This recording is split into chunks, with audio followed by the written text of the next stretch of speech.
ina ba 'yan uwana mata su garzo kofa a buɗe take, su zo su nemi taimako a taimake su, tunda shi wannan infection din ina raba auren kama, tunda ina hana mace sukuni, ina hana namiji sukuni, mace ta garsa ya za ta da rayuwarta.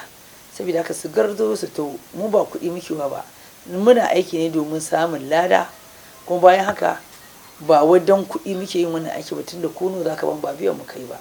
Maganin Hajiya Nafisa kenan, ɗaya tamkar da dubu, waraka daga Allah. Maganin da ya fice a nahiyar Afirka. Ina 'yan uwana mata. Hajiya Nafisat Muhammad, Hadal Medicine.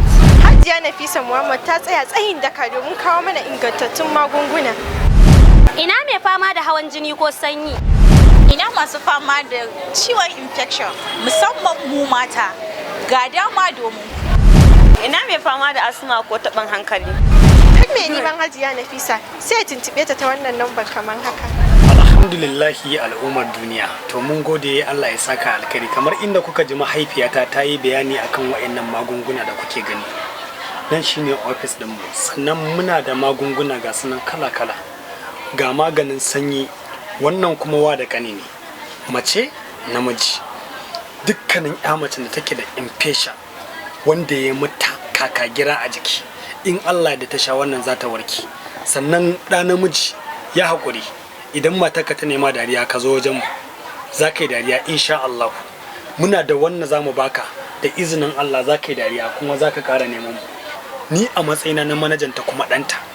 Sannan ga ɓangaren yaji, wannan yajin da kuke ganin shi naku ne maza.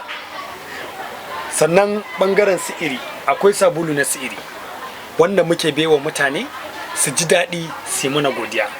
Muna jin daɗi sosai. Kamaru, taji, dukkanin inna ƙasa take, in Allah da ana neman mu kuma suna jin daɗin saƙonmu da yardar Allah. Mun gode Allah ya saka. Allah ya kawo nesa kusa ta annabi yau kin kama ƙasa. Hajiya Nafisa mai magani, Hajiya Nafisa mai magani.